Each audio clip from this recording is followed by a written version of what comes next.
Part 117. Bagaimana sayang? Apa kau sudah sampai? Tanya Nyonya Besar pada Kayla yang sekarang sudah ada di kamarnya. Sudah, Bu, ujar Kayla. Good girl, ujar Nyonya Besar tersenyum senang mendapatkan kabar dari putrinya itu. Tapi Bu, Kak Ken marah besar padaku, gerutu Kayla pada Nyonya Besar. Kayla kini sedang membaringkan tubuhnya di atas kasur. Kakak kamu itu tidak akan lama marah padamu. Ibu tahu itu, ujar Nyonya Besar.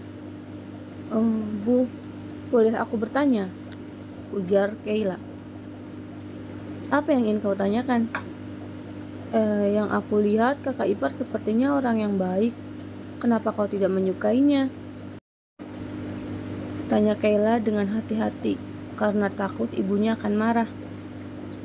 Aku tidak pernah bilang kalau Naira gadis yang tidak baik, ujar Nyonya Besar. Lalu, kenapa kau tidak suka pada kakak ipar? Tanya Kayla. Karena dia tidak sederajat dengan kita, ucap Nyonya Besar dengan tegasnya. Oh my god, Bu, zaman sekarang kau masih menilai seseorang hanya karena hartanya, ujar Kayla merasa tidak percaya pada yang baru ia dengar.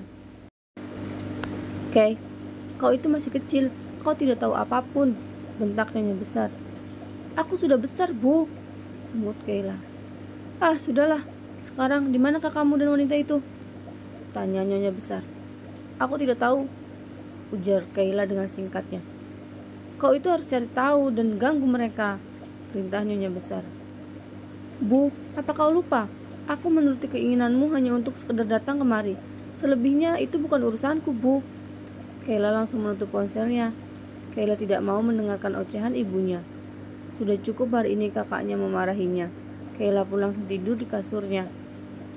Kayla, bentak Nyonya Besar di ponselnya. Sialan, dasar anak manja, gumam Nyonya Besar pada dirinya sendiri. Setidaknya di sana sudah ada Kayla. Aku yakin Kenzo pasti akan direpotkan oleh Kayla. Gumam Nyonya Besar dalam hati tersenyum licik. Sayang, kau masih marah ya? Tanya Naira pada Kenzo yang masih diam saja sejak Kayla datang ke pulau ini. Kenzo tidak menjawab pertanyaan Naira. Hei, my beruang kutubku, ujar Naira mencium dua pipi Kenzo lalu memeluknya dengan erat. Kenzo pun membalas mencium kening Naira. Kayla itu pasti akan merepotkan kita, ujar Kenzo membelai rambut Naira. Tok tok tok, suara pintu kamar diketok. Kakak Ken, kakak ipar, teriak Kayla dari luar pintu kamar Kenzo.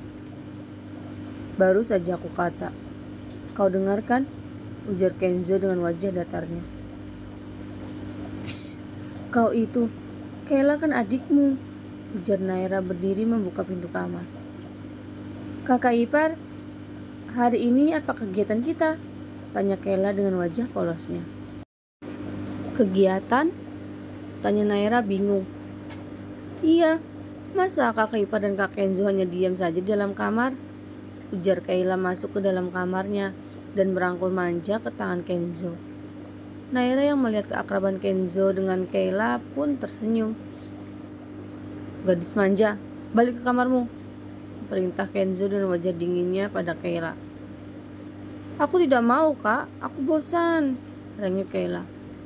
Kalau kau bosan, pulanglah, ujar Kenzo melepaskan pelukan Kayla mendekati Naira. Kau itu mengganggu saja, ujar Kenzo memeluk pinggang Naira. Kayla yang melihat kakaknya bersikap hangat pada Naira pun protes. Kak, kenapa kau tidak pernah memelukku seperti itu? Ujar Kayla dengan polosnya. Naira yang mendengar pun tertawa kecil mencubit pinggang Kenzo. Kau itu masih kecil, sana kembali ke kamarmu, ujar Kenzo. Aku tidak mau, Kak, ujar Kayla dengan menyurcutkan bibirnya. Bagaimana kalau kita jalan-jalan ke pantai? Ujar Naira. Aku mau, ujar Kayla dengan cepat. Bagaimana, Ken? Tanya Naira. Aku tidak ikut, ujar Kenzo langsung membaringkan tubuhnya di kasur. Ya sudah, kalau kakak tidak mau ikut, kita berdua saja yang pergi, ujar Kayla langsung merangkul lengan Naira dan mengajak Naira pergi. Kenzo hanya menatap Naira dan Kayla pergi. Naira dan Kayla pun jalan-jalan menyusuri pantai yang dikawal oleh para pengawal pribadi Kenzo. Kakak ipar, apa kau bahagia menikah dengan kakakku? Tanya Kayla. Aku bahagia. Memangnya kenapa, Kay? Tanya Naira. Kakakku itu sangatlah dingin. Tadinya aku kira kakakku tidak akan pernah menikah semenjak dikhianati oleh Angel, ujar Kayla. Kau pasti tahu Kak Angel kan? Tanya Kayla. Ya, aku tahu, ujar Naira. Syukurlah sekarang dia sudah masuk penjara. Kalau tidak, pasti Kak Kenzo akan dibuat susah terus oleh Angel. Oh ya Kay, boleh aku tanya sesuatu? Tanya Naira. Boleh dong kakak iparku yang cantik. Maukah kau menceritakan semua tentang masa kecil Kenzo? Makanan yang disukainya dan yang tidak disukainya, hobinya, ujar Naira. Kalau makanan, semua western food dia menyukainya, tapi kakak paling tidak suka dengan makanan yang pedas, ujar Kayla panjang lebar. Lalu Kayla pun menceritakan semua detail masa kecil Kenzo, masa di mana ayahnya tiada, dan masa-masa di mana Kenzo harus berjuang menggantikan posisi ayahnya sebagai pemimpin di perusahaan di mana saat itu Kenzo masih sangat muda. Naira pun dapat merasakan perjuangan Kenzo. Itu pasti tidaklah mudah. Di usianya yang masih muda, Kenzo menanggung beban yang cukup berat di pundaknya sebagai pemimpin di perusahaan ayahnya. Menyusuri pantai dengan berjalan kaki tak terasa, waktu pun sudah senja. Apa kalian sudah selesai? Tanya seseorang dari belakang. Kakak, teriak Kayla dengan kencang. Jadi kakak itu mengikuti kami ya? Tanya Kayla. Tentu saja aku mengikuti kalian. Aku takut istriku ini dibuat susah olehmu, pakik Kenzo dengan wajah datarnya. Kakak, sungut Kayla memanyunkan bibirnya. Kalian begitu menikmati bergosip sampai tak menyadari aku mengikuti kalian, ujar Kenzo mendekati Naira dan merangkul pinggangnya. Kami tidak bergosip, kami hanya sedang membicarakanmu, ujar Naira. Petak, Kenzo menyentil jidat Naira. Kenzo, teriak Naira dengan kencang. Itu sama saja bergosip. Ayo pulang, ujar Kenzo menggandeng tangan Naira. Kak, aku tidak digandeng, protes Kayla masih dengan wajah cemberutnya. Max, gandeng adikku, perintah Kenzo pada pengawal pribadinya, yang membuat mata Kayla langsung melotot. Kakak, teriak Kayla dengan keras. Kayla melihat dari belakang kakaknya begitu mesra menggandeng Naira. Kak Kenzo, kau terlihat sangat bahagia. Kau sudah banyak berubah lebih hangat, gumam Kayla dalam hati, lalu berlari menerobos di tengah-tengah Kenzo dan Naira, menggoda kakaknya di sepanjang jalan pulang. Sedangkan di perusahaan Kenzo, tugas Jimmy yang utama adalah mengerjai Nona Jenny. Terkadang Jimmy pun sampai geleng-geleng kepala atas permintaan Tuan Kenzo yang aneh-aneh untuk mengerjai Jenny. Tuanku ini memang sangat pendendam sekali, gumam Jimmy dalam hati. Tuan, sapa seorang pria berjas hitam kepada Jimmy. Bagaimana? Tanya Jimmy menatap ke arah pria berjas hitam itu. Nyonya besar sudah mengancam keluarga Jenny agar mau membantunya menyingkirkan Nyonya Naira. Nyonya besar mengancam akan menarik semua investasi yang sudah ditanamkan di perusahaan ayah Jenny dan menagih uang yang pernah dipinjamkan oleh Nyonya besar pada keluarga Nona Jenny, ujar pria tersebut. Bagus, ujar Jimmy. Kau awasi terus Nona Jenny, perintah Jimmy. Baik Tuan. Pria berjas itu pun langsung meninggalkan ruangan Tuan Jimmy. Saat sudah dimention, Naira dan Kayla masih saja terus berbincang-bincang, membuat Kenzo merasa kesal sendiri. Rencananya untuk berdua saja dengan Naira hancur seketika dengan kedatangan Kayla ke Pulau F. Karena asiknya berbincang-bincang, Naira tidak menyadari sedari tadi Kenzo menatapnya dengan tajam. Dengan kaki yang disilangkan, Kenzo terus memperhatikan Naira dan Kayla. "Kakak, apa boleh kakak ipar tidur di kamarku?" tanya Kayla langsung membuat Kenzo terbatuk. Naira yang melihatnya tertawa kecil. "Masih banyak yang ingin kami bicarakan, iya kan kakak ipar?" tanya Kayla pada Naira. Naira yang ditanya pun hanya tersenyum karena bingung ingin menjawab apa. Karena Naira melihat mata Kenzo sedang menatapnya dengan tajam.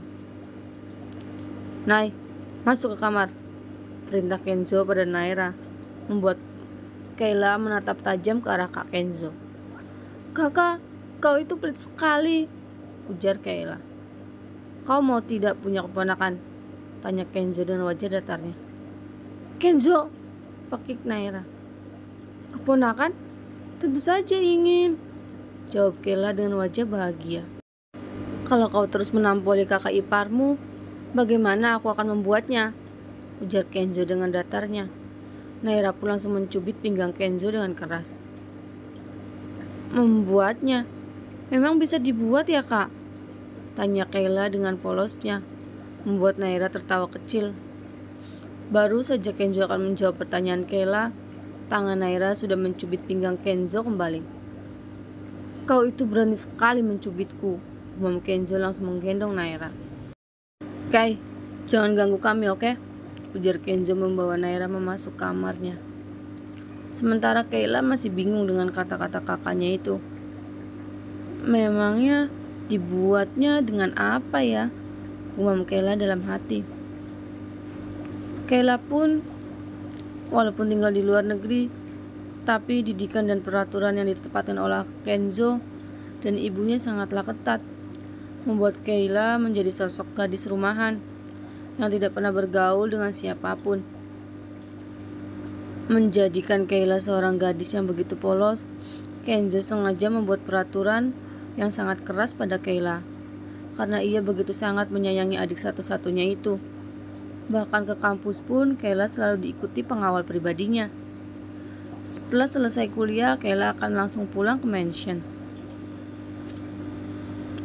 "Kenzo, kau itu tidak malu berbicara seperti itu pada adikmu," ujar Naira yang kini berada di atas kasur.